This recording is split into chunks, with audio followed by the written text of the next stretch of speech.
Greetings to my lecturer and colleagues. My name is COURTNEY, and today I would like to present a case on a psychosocial and behavioral problem that has grown quite popular in South Africa.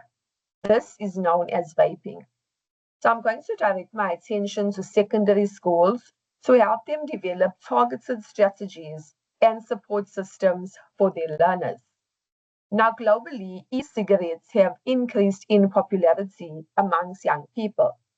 This not only raises concerns about health risks, but also the overall well-being of the youth. Now, schools have also reported an increase in vaping, which only justifies how relevant the problem is to learners in South Africa. So what is vaping? Vaping is when it involves the use of e-cigarette devices whereby it warms a liquid that typically contains nicotine, flavored agents, and other harmful substances. Now, this then produces an aerosol that is inhaled. So, although e-cigarettes are marketed as safer than smoking, e-cigarettes also pose their own risks, such as nicotine addiction, lung injury, and other illnesses that are associated with smoking. Recent studies have shown that vaping has increased by 900% over the last 6 years.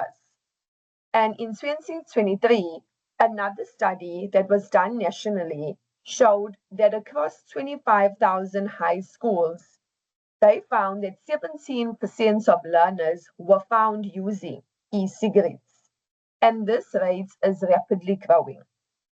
So, from a psychological perspective, this trend is reinforced by peer influence because, as I'm sure you are aware, that teenagers they simply want to fit in.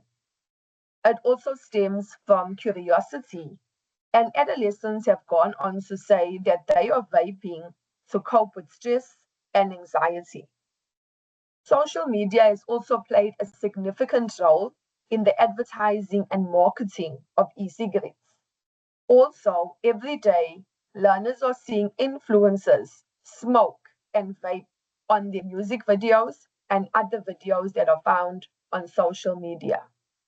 So during my research, I interviewed two principals from secondary schools within the Umlazi district, and both principals indicated that they did conduct searches within their school. They did use the help of police as well as community activists. However, what they found is that at least one or more than one learner per class was in the possession of an e-cigarette, a cigarette, or other drug substances. They did indicate that although they try to enforce the rules and they do have a code of conduct, daily searches have become impractical. Now, educators, they also advocate for the well-being of the youth. So they do try to motivate a vape-free lifestyle. However, that is not enough. The principal also did indicate that they do not have set out interventions or strategies for this issue. Now remember that effective intervention, it should address psychosocial and behavioral dimensions of vaping. And currently, there is very little research that is known about the behavioral support strategies for this issue. So, as a psychologist, some possible programs that I would include for these schools are stress management support programs.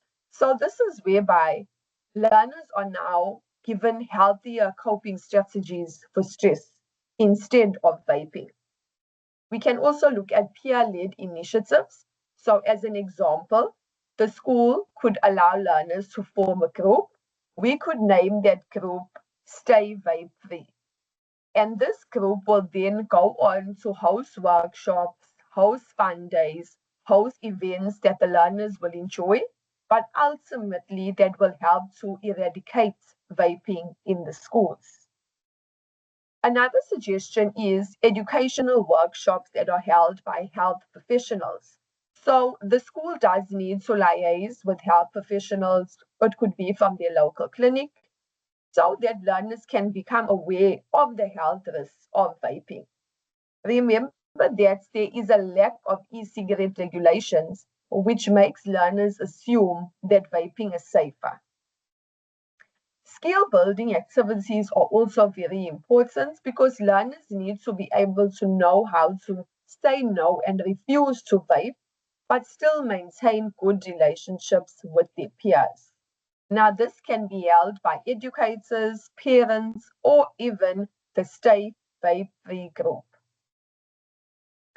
Another good initiative is a reward-based system, but I believe that this should be tailored to adolescents.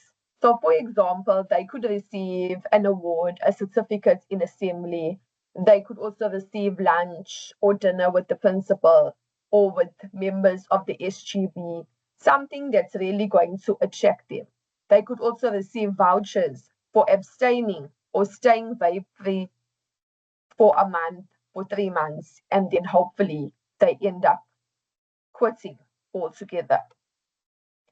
So, in conclusion, vaping has become a significant psychosocial and behavioral problem, and it's only growing momentum day to day.